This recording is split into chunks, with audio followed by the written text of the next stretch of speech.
तो बिल को जेपीसी के पास भेज दिया गया है, तो दूसरी तरफ बिहार में नीतीश कुमार वक्फ बोर्ड की जमीन को लेकर बड़ा फैसला किया है। फैसला यह हुआ है कि वक्फ बोर्ड की जमीन पर बिहार सरकार 21 नए मदरसे बनाएगी। इस फैसले का बीजेपी ने स्वागत किया है, जो वहीं विपक्ष इसे डैमेज कंट्रोल की चश्मे से देख रहा है। नीतीश की मदरसा नीति 21 मदरसे का अभी तत्काल स्वीकृत हमारे नेता ने कराया, निर्देशित किया, हमने उसको स्वीकृत कराया। सपोर्ट में आई बीजेपी।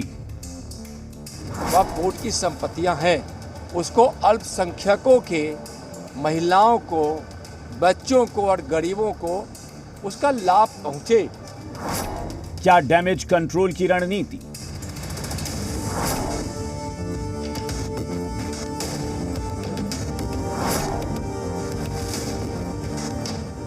जनाब नीतीश कुमार जी का शुक्रिया अदा करना चाहता हूं, धन्यवाद देना चाहता हूं।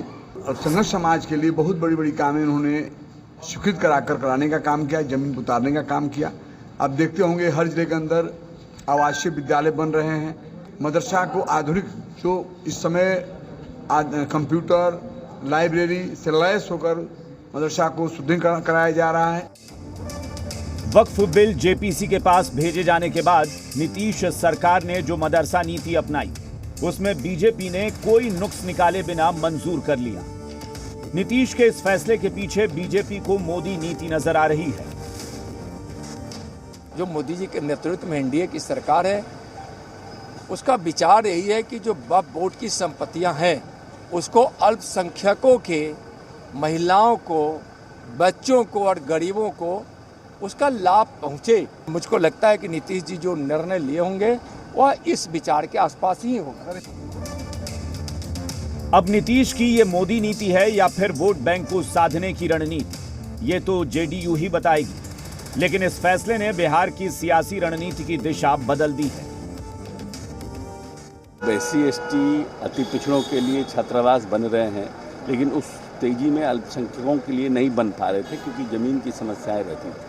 तो ये अच्छा निर्णय है कि एक बड़ा जो आबादी इस प्रदेश में अल्पसंख्यकों की है, उनकी शिक्षा में और उनकी गुणवत्तापूर्ण शिक्षा में एक बड़ा कदम है। जेडीयू ने इस बिल का समर्थन किया, तो फिर अब जेडीयू कह रही है, बिहार सरकार के माननीय मंत्री कह रहे हैं कि वक्फ बोर्ड के जमीन पर मदरसा बनाया जाएगा।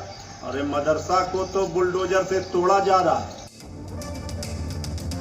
नीतीश सरकार के इस फैसले को विपक्ष डैमेज कंट्रोल से जोड़कर देख रहा है, क्योंकि नीतीश सरकार का यह ऐलान संसद में वक्फ बिल पेश किए जाने के कुछ ही दिन बाद आया है। जेडीयू ने संसद में इस बिल का खुलकर समर्थन किया था, लेकिन क्या ग्राउंड पर जेडीयू को नुकसान की आशंका सता रही है?